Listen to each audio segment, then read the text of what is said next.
ಟಾರ್ಗೆಟ್ಗೆ ಮತ್ತೊಮ್ಮೆ ಸ್ವಾಗತ. ಸ್ವಾಮೀಜಿ, ತಾವು ಭೈರಪ್ಪನವರ ಒಟ್ಟಾರೆ ಸಾಹಿತ್ಯದ ಬಗ್ಗೆ ತಮ್ಮ ಅಭಿಪ್ರಾಯ ಏನು? ಸ್ಪಷ್ಟವಾದ ಅಭಿಪ್ರಾಯ ಏನು? ಭೈರಪ್ಪನವರು ನಮ್ಮ ಕನ್ನಡದ ಮುಖ್ಯ ಸಾಹಿತಿಗಳಲ್ಲಿ, ಅಂದರೆ ಕನ್ನಡದ ಅತ್ಯಂತ ಶಕ್ತಿಶಾಲಿ ಬರಹಗಾರರಲ್ಲಿ ಒಬ್ಬರು ಸಾಹಿತ್ಯದ ನೆಲೆ ದೃಷ್ಟಿಯಿಂದ. ಆದರೆ ಭೈರಪ್ಪನವರಂಥ ಮಾನವ ವಿರೋಧಿ, ಜೀವ ವಿರೋಧಿ ಮತ್ತೊಬ್ಬ ಸಾಹಿತಿಗಳೂ ಕನ್ನಡದಲ್ಲಿ ಇಲ್ಲ ಅನ್ನೋದು ನನ್ನ ಸ್ಪಷ್ಟ. ರೈಟ್. ಭೈರಪ್ಪನವರ ರೀತಿಯ ಸಾಹಿತ್ಯವನ್ನು ಹಾಗಾದರೆ ಬೇರೆ ಯಾರು ರಚಿಸೇ ಇಲ್ವಾ? ಆ ರೀತಿ ಸಾಹಿತ್ಯಗಳು ಬಂದೇ ಇಲ್ವಾ? ತುಂಬ ಜನ ಅವರವರ ಕ್ಷೇತ್ರದಲ್ಲಿ ಅಂಥ ದೃಷ್ಟಿಕೋನ ಇಟ್ಟುಕೊಂಡು ಬರೆದವರಿದ್ದಾರೆ, ಬರೀತಾರೆ, ಮುಂದೆನೂ ಬರೀತಾರೆ, ಅದರಲ್ಲೇನಿದಿಲ್ಲ. ಆದರೆ ಭೈರಪ್ಪನವರ ಹೆಸರನ್ನು ಕೆಲವರು ವೈಭವೀಕರಿಸ್ತಿದ್ದಾರೆ. ಜ್ಞಾನಪೀಠವನ್ನು, ಪ್ರಶಸ್ತಿಯನ್ನು ಕೆಲವರು ವೈಭವೀಕರಿಸ್ತಾ ಇದ್ದಾರೆ. ಜ್ಞಾನಪೀಠದ ಬಗ್ಗೆ, ಭೈರಪ್ಪನವರ ಸಾಹಿತ್ಯದ ಬಗ್ಗೆ ಕೆಲವರು ಭ್ರಮೆಗಳನ್ನು ಹುಟ್ಟು ಹಾಕ್ತಿದ್ದಾರಲ್ಲ. ಹಾಗಾಗಿ ಅವರ ಚರ್ಚೆ ಈಗ ಮುಂಚೂಣಿಗೆ ಬಂದಿದೆ, ಅವರ ಹೆಸರನ್ನು ಹೇಳುವಂಥ ಒಂದು ಸಂದರ್ಭ. ರೈಟ್. ಸ್ವಾಮೀಜಿ, ತಾವೀಗ ಭೈರಪ್ಪನವ್ರ ವಿಚಾರ ಹಾಗಿದ್ದರೆ, ಈಗ 8 ಜನಕ್ಕೆ ಕನ್ನಡದಲ್ಲಿ ಜ್ಞಾನಪೀಠ ಪುರಸ್ಕೃತರಾಗಿದ್ದಾರೆ. ಈ 8 ಜನರಲ್ಲಿ ತಮ್ಮ ಪ್ರಕಾರ ಯಾರೆಲ್ಲ ಯೋಗ್ಯರು ಅಥವಾ ಯಾರೂ ಯೋಗ್ಯರು ಇಲ್ವಾ? 8 ಜನರು ಯೋಗ್ಯರು. ಇನ್ನೂ ಯೋಗ್ಯರಾದ ಕೆಲವರಿಗೆ ಕಿರಿಯರಿಗೆ ಆಮೇಲೆ ಸಿಕ್ಕಿದ್ರೆ ಅದು ನ್ಯಾಯವಾಗಿತ್ತೇನೋ ಅಂತ ಅನ್ಸುತ್ತೆ. ತಮ್ಮ ಪ್ರಕಾರ ಯಾರಿಗೆ ಇರ್ಬೋದಲ್ಲ? GS ಶಿವರುದ್ರಪ್ಪನವರು ಹಿರಿಯರಲ್ವಾ? ಹಿಂದೆ ಲಂಕೇಶ್ ಅವರ ಮಿತಿಗಳು ಏನೇ ಇರಲಿ, ಆದರೆ ಒಂದು ಪ್ರತಿಭಾವಂತರು, ತೇಜಸ್ವಿ ಇದ್ರಲ್ವ ಹಿಂದೆ, ಅವರಿಗೆಲ್ಲ ಸಿಗಬೇಕಾಗಿತ್ತು. ಹಾಗೇ ನಮ್ಮಲ್ಲಿ ನೋಡಿದರೆ ನಿಜವಾಗ್ಲೂ ಅಡಿಗರಿಗೂ ಸಿಗಬೇಕು, ಪುತಿನ ಅಂತ ಹಿರಿಯರಿಗೆ ಸಿಗಬೇಕಾಗಿತ್ತು. ಹಾಗೆ ನೋಡಿದರೆ ಅವರೆಲ್ಲ ಇದ್ದರು, ಆ ಥರದವರು. ನಮ್ಮಲ್ಲಿ ಕಣಿವೆಯವರು ಇದ್ದಾರೆ.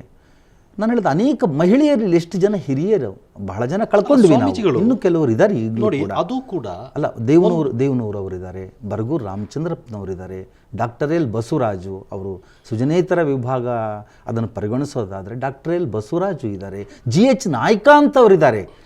ನಾನು ಹೇಳೋದು ಅದು ಒಂದು ಖಾಸಗಿ ಸಂಸ್ಥೆ ಕೊಡುವಂಥ ಒಂದು ಪುರಸ್ಕರಿಸೋದು. ಹೌದು. ಹಾಗಾದರೆ ಈ ಎಲ್ಲ ಸಾಹಿತಿಗಳು ಅವರ ಸಾಹಿತ್ಯ ಪ್ರಶಸ್ತಿಗೋಸ್ಕರನೇ ಮೀಸಲ, ಕೇವಲ ಪ್ರಶಸ್ತಿಗೋಸ್ಕರನೇ ಅವರು ಸಾಹಿತ್ಯ ಕೃಷಿ ಮಾಡ್ತಾ ಇದ್ದಾರೆ ತಮ್ಮ ಪ್ರಕಾರ? ಸರ್ಕಾರದ ಪ್ರಶಸ್ತಿಗಳಿಗಿಂತ ಖಾಸಗಿಯವರು ನೀಡುವ ಪ್ರಶಸ್ತಿಗಳನ್ನು ಯಾಕೆ ಇಷ್ಟು ಮೌಲ್ಯ ಕೊಡ್ತಿದ್ದಾರೆ, ಯಾಕೆ ಮನ್ನಣೆ ಕೊಡ್ತಿದ್ದಾರೆ? ಇದನ್ನು ಈ ಸೂಕ್ಷ್ಮಗಳನ್ನು ನಾವು ಅರ್ಥ ಮಾಡ್ಕೊಳ್ಬೇಕಲ್ವಾ? ಯಾವಾಗಲೂ ಜನರ ಪ್ರಶಸ್ತಿ, ಸರ್ಕಾರದ ಪ್ರಶಸ್ತಿ, ಅಲ್ಲಿ ಏನೇ ಪಕ್ಷಪಾತಗಳಿರಲಿ, ಆದರೆ ಸರ್ಕಾರದ ಪ್ರಶಸ್ತಿ ಅಂದರೆ ಅದು ಜನರ ಪ್ರಶಸ್ತಿ.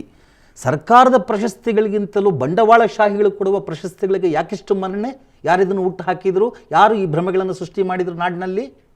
ನಾವು ಕೇಳ್ಕೊಳ್ಬೇಕಲ್ವಾ? ಹಾಗಾದರೆ ಈ ಚರ್ಚೆಯಲ್ಲಿ ತಾವು ಅದಕ್ಕೆ ಅಷ್ಟೊಂದು ಮಹತ್ವ ಇಲ್ಲ ಅನ್ನೋ ತೀರ್ಮಾನ ತಮ್ಮದೇ ಆದರೆ ಭೈರಪ್ಪನವ್ರಿಗೆ ಮರಣೋತ್ತರವಾಗಿ ಸಿಗಲಿ ಅಂತ ಯಾಕಂತೀರಿ?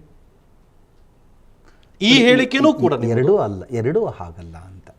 ನಮ್ಮ ನಾಡಿಗೆ ರಾಷ್ಟ್ರಮಟ್ಟದ ಯಾವುದೇ ಒಂದು ಪ್ರಶಸ್ತಿ ಬಂದರೆ ಅದನ್ನು ಸಂತೋಷದಿಂದ ಒಪ್ಪಿಕೊಳ್ಳುವಂಥ ಮನಸ್ಸು ಎಲ್ಲರಿಗೂ ಇರಬೇಕು. ಹಾಗೆ ನನಗೂ ಇದೆ. ಒಂದು. ಎರಡನೇದು, ನಾನು ಮೂಲಭೂತ ಪ್ರಶ್ನೆ ಏನು ಅಂತ ಹೇಳಿದರೆ, ಈ ಜ್ಞಾನಪೀಠದಂಥ ಪ್ರಶಸ್ತಿಗಳನ್ನು ವೈಭವೀಕರಿಸಿ ನಮ್ಮ ಜನರಲ್ಲಿ ಭ್ರಮೆಗಳನ್ನು ಉಂಟು ಮಾಡಿದ್ದಾರೆ ಅಂತ ನಾನು ಹೇಳ್ತಿದ್ದೀನಿ. ನಿಜವಾಗಲೂ ಸರ್ಕಾರದ ಪ್ರಶಸ್ತಿಗಳಿಗೆ ಹೆಚ್ಚು ಮನ್ನಣೆ ಸಿಗಬೇಕು ಅನ್ನೋದು ನನ್ನ ಮಾತಿನ ಆಶಯ. ಕನ್ನಡಕ್ಕೆ ಇನ್ನೂ ಹೆಚ್ಚು ಜ್ಞಾನಪೀಠಗಳು ಬರಲಿ, ಅಷ್ಟು ಪ್ರತಿಭೆಗಳು ಕನ್ನಡದಲ್ಲ ಪರಿಸರದಲ್ಲಿ ಇವೆ ಅನ್ನೋದು ನನ್ನ ಭಾವನೆ. ಪ್ರತಿಯೊಬ್ಬ ಸಾಹಿತ್ಯ ಅವರ ಅಂತರಾಳದ ಭಾವನೆಗಳನ್ನು ಅವರು ಸಾಹಿತ್ಯದಲ್ಲಿ ವ್ಯಕ್ತಪಡಿಸ್ತಾ ಹೋಗ್ತಾರೆ. ಅದರಲ್ಲಿ ಸಮಾಜದಲ್ಲಿ ಅದು ಒಂದು ಪ್ರಮುಖ ವಿಚಾರಗಳು ಆಗಿರ್ಬೋದು. ಆದರೆ ಆ ಸಾಹಿತ್ಯ ಇದೇ ರೀತಿ ಇರಬೇಕು, ಹೀಗೆ ಇರಬೇಕು, ಇಂಥವರಿಗೆ ಕೊಡಬೇಕು ಅನ್ನುವ ಅಪ್ಪಣೆಯನ್ನು ಯಾಕೆ ಯಾರಾದರೂ ಕೊಡಬೇಕು? ಇದು ಆ ಥರದ ಚರ್ಚೆಯಲ್ಲ.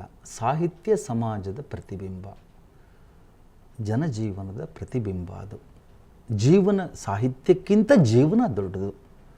ಹಾಗಾಗಿ ನಾವು ಸಾಹಿತ್ಯ ಅನ್ನೋದು ಒಬ್ಬ ವ್ಯಕ್ತಿಯ ರಚನೆಯಾದರೂ ಕೂಡ ಅದು ಕಾಲ, ದೇಶ, ಪರಿಸ್ಥಿತಿ, ಅಲ್ಲಿನ ಜನರ ಹಿತಾಹಿತಗಳು, ಅವರ ಶ್ರೇಯಸ್ಸು, ಅವರ ವಿಕಾಸ ಎಲ್ಲವನ್ನೂ ದೃಷ್ಟಿಯಲ್ಲಿ ಇಟ್ಕೊಳ್ಬೇಕಾಗ್ತದೆ. ವ್ಯಕ್ತಿಗತ ರಚನೆಯಾದರೂ ಕೂಡ ಅದರ ಆಶಯಗಳು ಸಾಮೂಹಿಕ ಪ್ರಜ್ಞೆಗೆ ಸಂಬಂಧಪಟ್ಟಂಥ ಆಗಿರ್ತದೆ. ಹಾಗಾಗಿ ಎಷ್ಟೋ ಸಾರಿ ವ್ಯಕ್ತಿ ತನ್ನ ವೈಯಕ್ತಿಕತೆಯನ್ನು ಮೀರಿ ಆ ಪಾತ್ರಗಳಲ್ಲಿ ತಲ್ಲೀನ ಆಗ್ತಕ್ಕಂಥದ್ದು, ಆ ವಿಚಾರಗಳಲ್ಲಿ ತಲ್ಲೀನ ಆಗ್ತಕ್ಕ. ಸ್ವಾಮೀಜಿ, ನಾನೊಂದು ನೇರ ಪ್ರಶ್ನೆ ತಮಗೆ ಹಾಕೋದಕ್ಕೆ ಬಯಸ್ತೀನಿ. ಇತ್ತೀಚಿನ ಕಾವಿದಾರಿಗಳು ಮತ್ತು ಕವಿಗಳು, ಕೆಲವರು, ಎಲ್ಲರೂ ಅಲ್ಲ, ಅವರೆಲ್ಲರ ಚರ್ಚೆಗಳು, ವಿಚಾರಧಾರೆಗಳು ಗಮನಿಸ್ತಾ ಇದ್ದರೆ ಅವು ಯಾವ ಸಮಾಜಕ್ಕೆ ಒಳಿತಾಗುವಂಥದ್ದಲ್ಲ. ತಮ್ಮ ಸ್ವಾರ್ಥಕ್ಕಾಗಿ ವೈಯಕ್ತಿಕವಾಗಿ ಎಷ್ಟು ಲಾಭ ಆಗುತ್ತೆ ಅನ್ನೋದಕ್ಕೋಸ್ಕರ ಇದನ್ನೆಲ್ಲ ಚರ್ಚೆ ಮಾಡ್ತಾ ಇದ್ದೀರಿ ಅಂತೀನಿ ನಾನು. ಆ ಥರ ಯೋಚನೆ ಮಾಡುವಂಥ ಮನಸ್ಸುಗಳೂ ಕೆಲವರು ಇರಬಹುದು. ಆದರೆ ಎಲ್ಲರೂ ಅಲ್ಲ ಅನ್ನೋದನ್ನು ಕೂಡ ನಾವು ಸ್ಪಷ್ಟಪಡಿಸ್ಕೊಳ್ಬೇಕು. ಜನರ ಹಿತದ ದೃಷ್ಟಿಯಿಂದ ಯಾರು ಚಿಂತಿಸ್ತಾರೆ, ಕೆಲಸ ಮಾಡ್ತಾರೆ ಅನ್ನೋದನ್ನು ನಾವು ನೋಡಬೇಕಾಗ್ತದೆ. ಸರಳೀಕರಿಸಲಿಕ್ಕಾಗಲ್ಲ. ಎಲ್ಲ ಕ್ಷೇತ್ರದಲ್ಲಿ ಅಪ್ರಾಮಾಣಿಕರ ಸಂಖ್ಯೆ ಜಾಸ್ತಿ ಇದೆ, ಪ್ರಾಮಾಣಿಕರ ಸಂಖ್ಯೆ ಕಡಿಮೆ ಇದೆ ಅಂತಕ್ಕಂಥದ್ದು. ಅದನ್ನು ನಾವು ಅದರಲ್ಲಿ ಕಾವಿದಾರಿಗಳು ಮತ್ತು ಕವಿಗಳನ್ನೇ ಎಲ್ಲರೂ ಸೇರಿಸಿಕೊಂಡು ಎಲ್ಲರೂ ದಾರಿ ತಪ್ಪಿರುವಂಥ ಜನ ಹೆಚ್ಚಿಗೆ ಕಾಣ್ತಿದ್ದಾರೆ, ದಾರಿಯಲ್ಲಿರುವಂಥ ಜನ ಕಡಿಮೆ ಸಂಖ್ಯೆಯಲ್ಲಿರೋದ್ರಿಂದ ನಮಗೆ ಹಾಗೆ ಅನ್ನಿಸ್ತಾ ಇದೆ. ಪ್ರಾಮಾಣಿಕರು ಇಲ್ಲ ಅಂತಲ್ಲ, ಅವರ ಸಂಖ್ಯೆ ಕಡಿಮೆಯಾಗಿದೆ. ರೈಟ್ ಸ್ವಾಮೀಜಿ, ನಿಮ್ಮ ಜೊತೆ ಇನ್ನಷ್ಟು ಮಾತಾಡ್ತೀನಿ. ಅದಕ್ಕೆ ಮೊದಲೊಂದು ಚಿಕ್ಕ ಬ್ರೇಕ್.